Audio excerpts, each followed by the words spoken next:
So in this video, I want to kind of set you up for a reflection on the worldview implications of the doctrine of the church. And especially we want to think about how Christians and how the church as an institution and the church really as an organism, the people of God scattered in their various vocations, can engage with the culture around us.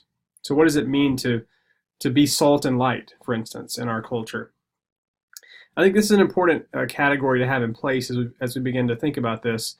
And it was a category that Martin Luther especially emphasized during the Protestant Reformation, and that is vocation, or calling is what this particular word means. We think about in our own culture, which is so focused on money, right, and we even kind of pick our majors or pick our career paths based on sometimes purely financial reasons, where we see what we do for a living as our job or as our occupation. But we've kind of lost sight of this older, richer term of vocation. And so in your final papers for this course, you're writing on your own personal sense of vocation or calling in life. That's very deliberate, because I want us to begin thinking about what we are called to do in life, less as a kind of means to some financial end, although certainly it's important that we are able to provide for ourselves and our families, and there's certainly nothing sinful about making lots of money. It's the love of money, right? That's the root of all kinds of evil, and we should avoid a kind of greed and acquisitiveness that would lead us away from God or lead us away from service to our neighbor. But money in itself is not bad. It's certainly a fair consideration as we consider what we want to do with our lives. But I would suggest that can't be the only thing or even the main thing that we think about. But instead, we should think, what has God called me to do, given my own passions, my own gifts and abilities, my own desires, my own opportunities, maybe the needs that I perceive in the world around me. What is God calling me to do? And Luther emphasized that it wasn't just the priests, it wasn't just the pastors or the clergy who had a calling from God, but all Christians have a calling from God. We have a calling, first of all, to be Christians, right? We are called out of darkness into light, called out of our own sin into the kingdom of God's beloved Son. But then God also gives each of us a calling in life in terms of what we do to love and serve our neighbors. And so having that framework in mind, I think, will go a long way. But then as we begin to interact with the world around us, those who are called to so-called secular vocations, not those who are called to ministry, to kind of vocational ministry, but those who are called to secular vocations, how do we bring the Christian worldview to bear on the world around us? And one of the most important works on this particular question by Reinhold Niebuhr in the 20th century, he was the brother to Richard Niebuhr, who was a well-known Christian theologian. But Reinhold Niebuhr wrote a book called Christ and Culture, in which he argues that there are several different ways that Christians have sought to relate to the culture around them. Some would see Christ against culture, right? So that the church and the world around us are sort of locked in this antithesis, where there really can be no common cause, no common ground, but the church is always to be seen as a sort of prophetic witness against the culture, so that there shouldn't be any kind of intermingling, but the church is called to be separate. Certainly there's some truth in that. We are called to be separate in terms of our moral lives, right? We're called to live distinct from the world in terms of holiness, righteousness, and so on. But I think there's wisdom in the old cliche, right, that says that we are to be in the world but not of it, right? That's the sense in which we are called to be distinct, is we're not to be of the world in the sense that our desires and our loves are shaped by the world, but instead we are called to be in the world, to be salt and light. So the Christ against culture approach, I think, has some weaknesses.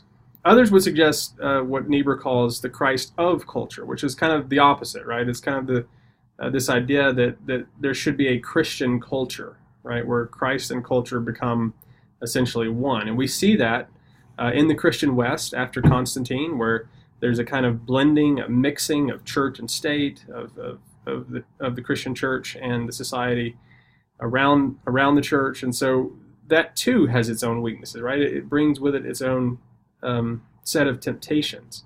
I think for those of us who grew up in the American South, we see a kind of Christ of culture that has emerged with what might be called cultural Christianity, where, I grew up in Alabama, so you ask any random Alabamian if they're a Christian, and they would say, of course I'm a Christian, right? They may never darken the doors of the church. They may not live in a particularly Christian way. They may not know much of anything about Christian doctrine, but they were raised in a culture that assumed Christianity as kind of the norm. I think the problem with that is what often happens is people have a kind of false assurance of their salvation simply because they were raised in a particular cultural context. They think that they're Christian when there may be no evidence of saving faith or orthodox doctrine or Christian practices in their own lives. And also, Christ of culture model can very often, it has historically, persecuted other religions, right? So there's also this unhealthy political ramification of this blending of Christ and culture. Others would suggest that there's a kind of Christ above culture, so that you might have culture down here, but then Christianity exists as on sort of a separate plane, but the two are not necessarily integrated, but there's a kind of separation of Christ and culture.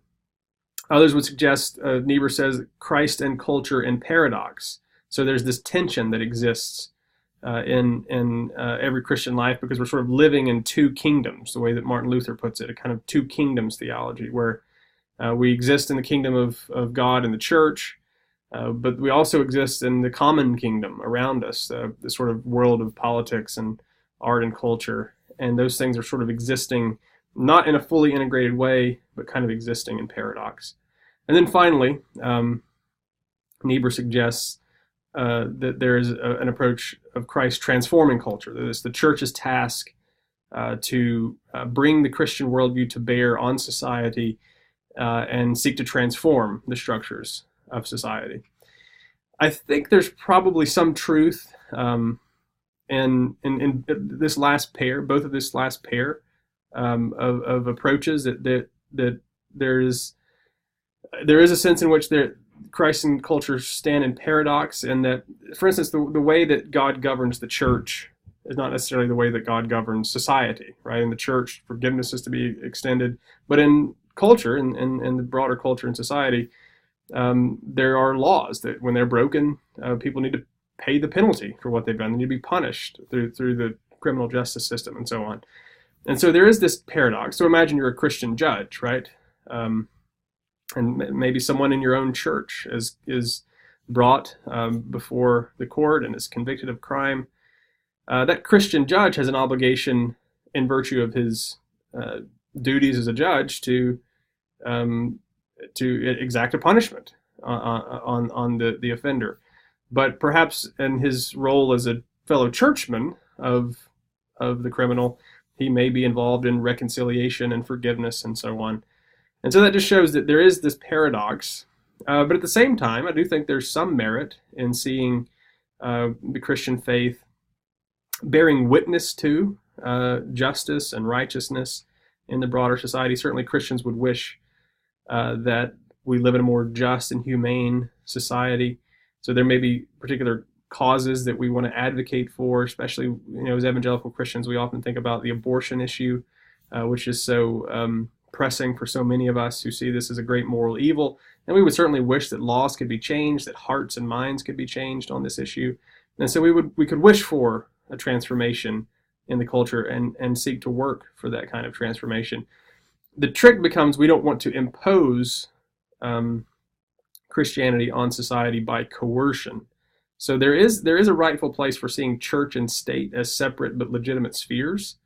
But Christians, along with all other worldviews, are perfectly within their rights to bring their beliefs, their convictions to bear on that political process. And so in the contemporary context, there are very often two broad approaches that kind of take these last two of Niebuhr's rubric in different directions. So two kingdoms theology associated with Martin Luther and in some sense John Calvin, and contemporary Reformed theologians like Michael Horton and others, who would say that Christians live in two kingdoms. The two kingdoms are governed differently. We shouldn't seek to sort of merge the two, but the two should remain, again, in a sense, in tension or in paradox. And then there are others associated with the Dutch theologian Abraham Kuyper. Maybe a contemporary example of this would be Tim Keller, although I'm not sure if he wants to wear this label. But he would say that no, the church really has a duty to seek to transform the world around us. Now, we might not be successful in that. We might not persuade people, but the church at least has a duty to seek to bring Christian claims to bear on society. So, as we begin to think about this in terms of our own personal vocations, how do we bring the Christian worldview to bear on being a nurse or being a teacher or being a lawyer or being a businessman? I would suggest there are several different factors that we should consider. First of all, motivation or goal. What is my goal in this task, in this vocation before me? And for the Christian, I would say our goal is always the glory of God, right? Our ultimate goal is that God would be glorified in whatever we do. That's what Paul says in 1 Corinthians 10:31. Whatever you do, whether you eat, whether you drink, do all for the glory of God.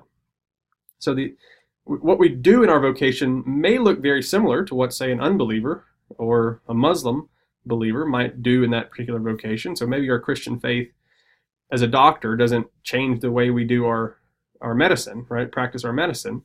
We may practice it much the same way that someone else might. But our motivation in doing it is ultimately the love of God, the glory of God. Also, the direction that we have within it, the sort of ethical constraints that we have within our vocation is also shaped by the Christian worldview, specifically love of God and love of neighbor. So back to the example of the doctors, it would seem to me that a Christian doctrine may very well be forced into a situation where they have to refuse to perform certain medical procedures, like elective abortion, that an unbelieving doctor would be perfectly content to do given their ethical system. But for a Christian, it seems to me they would be compelled not to perform elective abortion given their Christian commitment. So we could run that through all the vocations that you all have. Like in business, there's certain ethics that a Christian would seek to live up to. Now, certainly unbelievers can act ethically in business practices as well, but love of God, love of neighbor ought to inform and shape how we practice business or any other vocation. And then finally, what I'm calling here the grounding of our vocation. The Christian worldview, to put it simply, the Christian worldview makes sense out of every good vocation. So that why should we be concerned about medicine or about nursing? Well, it's because we as Christians believe that God made the world good, that he made human beings as embodied creatures, that Jesus cared for the body as well as for the soul. And so the Christian worldview sort of provides an underpinning or a grounding, a kind of rational accounting for why we do what we do. And the same thing could be run through for all the other vocations as well. That the Christian worldview makes rational sense out of why we would pursue this good vocation. I've already raised the question of the separation between the church and the state. I think that's a tricky issue that we have to account for, right? That Christians should, through the legislative process and democratic process in our own context, seek to bring Christian ethics to bear on the world around us, recognizing, though, that we shouldn't coerce people into being Christians, right? So there are many issues that kind of get sticky, right? I mean, this used to be a particularly animating issue for many Christians, and that is prayer in public school, right?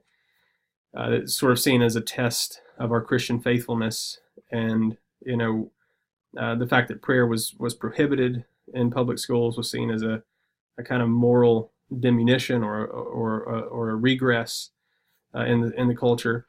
But if you begin to ask the question, why? Like, why would Christians want to coerce people to pray a prayer? Very often the prayer would have to be stripped of any Christian specifics, right? Because that might be sectarian. So you end up praying a kind of generic civil religion prayer that's perhaps stripped of Christian specifics. Is that really what we want to do? Do we want to encourage a kind of hypocrisy on those who don't wish to pray? And so that may be an example where Christians need to reconsider. Like, do we want to impose by the force of the state all students in every in every public school to pray either a Christian prayer or some pared down civil religion prayer. So this is one of those issues where, at least from my own perspective, we might need to do a better job of thinking about, is that the best way to reach the culture? Is it the best way to reach the culture? And is it even legitimate to coerce people into a religious practice whenever it may not be issued from any real desire or any real conversion in their heart? Is it not better for Christians to bear witness to the gospel to our neighbors, those around us in our culture, without sort of making recourse to the power of the state, forcing people to do it? Christian cultural endeavors, I would suggest to you, don't actually redeem the culture, right? Only Christ can redeem. Christ is the true redeemer. So we shouldn't be seeking to sort of redeem society or the culture, but we can serve as the church as a witness. I think that's the better term. Not a redemption or in my own view, not even a transformation of the culture, but the church serves as a witness to the coming kingdom. The church is, as one author put it, a colony of heaven, that we're sort of an outpost, kingdom outpost, that we're to be seen as a kind of alternative city, an alternative polis, where society and justice and mercy are extended to each and all in the covenant community, and then outward to outsiders as well, so that the church serves as a witness to the coming kingdom, the city of God, rather than always seeking to impose our views on society by the power of the state. Now, that doesn't mean that we can't seek to persuade or, again, work through the legislative process on certain ethical issues, but it does mean that we should be careful to make the proper distinctions when we do so. So one question I wanted to pose to you this week for your reflection is, how should Christians be engaged specifically in the political realm? Is there a danger, for instance, of becoming too closely aligned with one political party? As many conservative Christians have become with the Republican Party, many more progressive Christians have become with the Democratic Party. Is that kind of partisanship advisable? Certainly Christians should be involved in the political process, but should we be so closely wedded to one particular party? Where it kind of the rubber meets the road for many of us who care so deeply about the abortion issue is, should we be one issue voters on the abortion issue, where if a candidate is pro-choice, we wouldn't be permitted to vote for them? What would we do in a situation where perhaps both parties' candidates are pro-choice? Would a Christian be duty-bound to not vote for either? Or, we could think back to the last presidential election, where I don't want to get too specific with my own political views, but many Christians believe that both presidential candidates from both parties were morally unfit for various reasons. What do we do then? Do we vote for a third party? Do we vote for the lesser of two evils? How do we weigh those kinds of issues? And even outside of the kind of normal slate of issues that evangelicals are often associated with, like abortion or traditional marriage, very, very important issues, are there other issues that we should be concerned about as well? Issues like poverty or immigration reform, criminal justice reform, and foreign policy. I mean, the list could go on and on. I think that Christians need to give a significant degree of liberty and freedom to each other to disagree about some of the policy specifics. But certainly our Christian worldview, our Christian beliefs, should be brought to bear on how we think about these important political issues. And so I encourage you to reflect on that this week. How should Christians be involved in the political process?